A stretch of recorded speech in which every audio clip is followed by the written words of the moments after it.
प्रेम की डोर बाबा खींच रहा है आज, सहज ही अपनी ओर हम चले वतन की ओर।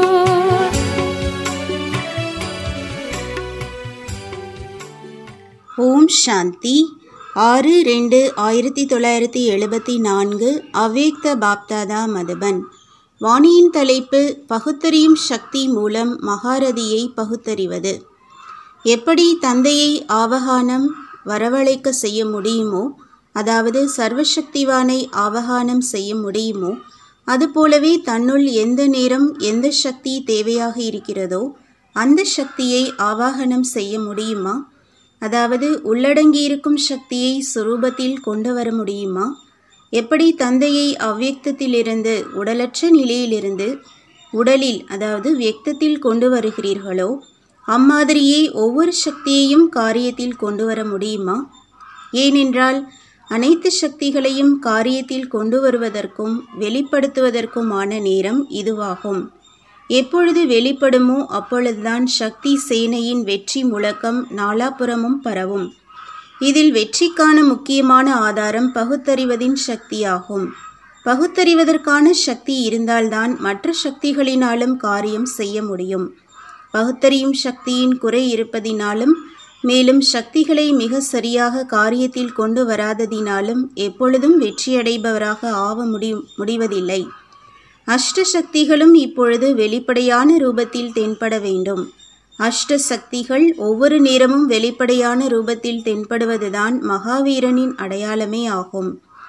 அம்மாதிரியான ஆத்மாக்கள் தான் அஷ்ட ரத்தினங்களில் வர முடியும்.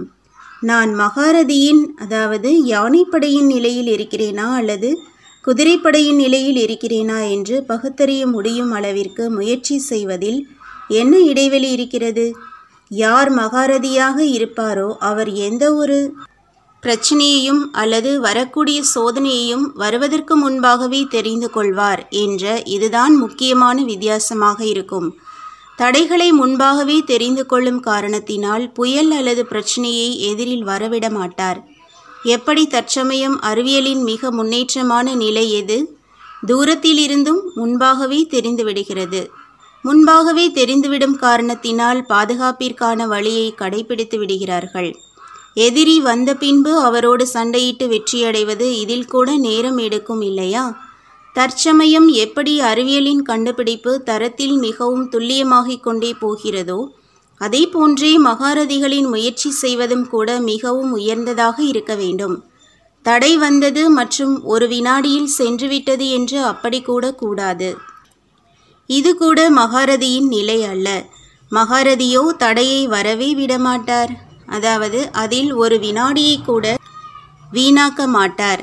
நிரந்தர யோகி என்று கூறுகிறீர்கள் என்றால் நிரந்தரத்தின் அர்த்தம் என்ன? ஒரு வினாடிக்கான வித்தியாசம் கூட இருக்கக்கூடாது. ஒருவேளை மாயா வந்தது மற்றும் அதை அகற்றுவதிலேயே முழுமையாக ஈடுபட்டு கொண்டிருந்தீர்கள் என்றால் தொடர்ந்து தந்தையின் நினைவிலேயே மூழ்கியிருப்பதற்கான நிலையாக என்ன இருக்க வேண்டுமோ அதில் வித்தியாசம் ஏற்பட்டுவிடும் அல்லவா? மகாரதி என்றால் அந்த மாதிரி மகான் முயற்சி செய்யக்கூடியவர். தூரத்திலிருந்தே விரட்டுவதற்கான முயற்சி செய்வதுதான் மகாரதி நிலையின் அடையாளமாகும். ஏதாவது தடை வருவதாக இருந்தால் இன்று ஏதோ நடக்கப் போகிறது என்று புத்தியில் எண்ணம் வரும் என்ற இந்த அனுபவத்தையும் நாளாக நாளாக செய்வீர்கள். பின்பு எவ்வளவிற்கு எவ்வளவு யோகம் நிறைந்த நிலை மற்றும் யுக்தி நிறைந்த நிலை இருக்குமோ அந்த அளவே அவருக்கு வரக்கூடிய தடை ரூபம் தெளிவாக தென்படும். அந்த மாதிரியான கண்ணாடி தயாராகிவிடும். சமர்ப்பணம் மற்றும் சர்வஸ்வ தியாகி என்று யாரை கூற முடியும்? விகாரங்களின் அனைத்து வம்சங்களையும் யார் தியாகம் செய்கின்றாரோ அவரைத்தான் அப்படி கூற முடியும். பெரிய ரூபத்திலோ விகாரங்களின் தியாகம் ஆகிவிடுகிறது. ஆனால் விகாரங்களின் வம்சம் மிக சூக்ஷ்மமானது. அதை வம்சத்தோடு தியாகம் செய்பவர்தான் மகாரதி, அதாவது சர்வஸ்வ தியாகி, அனைத்தையும் தியாகம் செய்தவர் ஆக இருப்பார். எப்பொழுது இங்கு வம்சத்தையும் சேர்த்து அனைத்து விகாரங்களையும் தியாகம் செய்கிறீர்களோ அப்பொழுது அங்கே 21 வம்சத்தையும் சேர்த்து தடையற்ற விகாரமற்ற தலைமுறை இருக்கும். அரை கல்பம் தேவதா வம்சம் இருக்கும். பின்பு அரை கல்பம் விகாரங்களின் சூத்ர வம்சமும் அதிகரித்து கொண்டே இருக்கும். அப்படி இந்த விகாரங்களின் வம்சத்தை அழிப்பவர்தான் 21 வம்சத்தையும் சேர்த்து தன்னுடைய தெய்வீக ராஜ்ய பாக்கியத்தை பிராப்தி செய்கின்றார். ஒருவேளை வம்சத்தை தியாகம் செய்யும் பொழுது கொஞ்சமாவது குறை இருந்து விடுகிறது என்றால் அங்கே 21 வம்சத்திலும் சிறிது குறை ஏற்பட்டுவிடும். எப்பொழுது அனைத்தையும் சேர்த்து அர்ப்பணம் செய்தாகிவிட்டது என்றால் அதில் உடல், மனம், பொருள், செல்வம், நேரம், உறவு மற்றும் நெருக்கத்தையும் அர்ப்பணம் செய்தீர்கள் அல்லவா? ஒருவேளை நேரத்தை தனக்காக ஈடுபடுத்தி தந்தையின் நினைவு மற்றும் தந்தையின் காரியத்தில் அந்த அளவு ஈடுபடுத்தவில்லை என்றால் எவ்வளவு நேரம் தனக்காக ஈடுபடுத்தினீர்களோ அவ்வளவு காலம் குறைந்துவிடும். எப்படி பக்தி மார்க்கத்தில் கூட தானம் செய்யப்பட்ட பொருளை தனக்காக உபயோகப்படுத்துவதில்லை, அதுபோலவே இங்கேயும் கணக்கு இருக்கிறது. தன்னுடைய பலகீனத்திற்காக மற்றும் தன்னுடைய முயற்சிக்காக பொருளை ஈடுபடுத்துவது என்பது அடமானமாக வைக்கப்பட்ட மற்றவரின் பொருளில் ஏமாற்று காரியம் செய்வதாக ஆகிவிடும். இந்த மாதிரி ஆழமான முயற்சி செய்வது மகாரதியின் அடையாளமாகும். மகாரதிகளுக்கு இப்பொழுது தன்னுடைய அனைத்தையும் உலக நன்மை காரியத்தில் ஈடுபடுத்த வேண்டும். அப்பொழுதுதான் மகாதானி மற்றும் வரதானி என்று கூறப்படுவார்.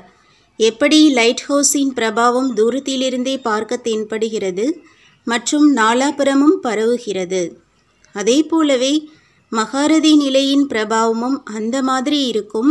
ஆனால் காரிய விவகாரத்தில் யார் அனுபவியாக இருக்கின்றாரோ அவருடைய பிரபாவம் கூட அவருடைய முகம் மற்றும் நடத்தையின் மூலம் தென்படும். இப்பொழுது மகாரதிகள் மற்றும் மகாவீரர்களின் அந்த மாதிரி பிரபாவம் ஏற்பட வேண்டும். முகத்திலிருந்தே இப்பொழுது இந்த அடையாளங்களினால்தான் என்னுடைய வரிசை எண் எங்கே இருக்கும் என்று புத்தியில் அனுபவமாகும். நல்லது. ஓம் சாந்தி. तुम बच्चों को तो सर्विस करनी है, जो बाबा कहते हैं सबको ये बताओ कि देखो तुम्हारा एम एंड ऑब्जेक्ट ये है, एक गीता है बगैर, ये राजयोग है ना बच्चे।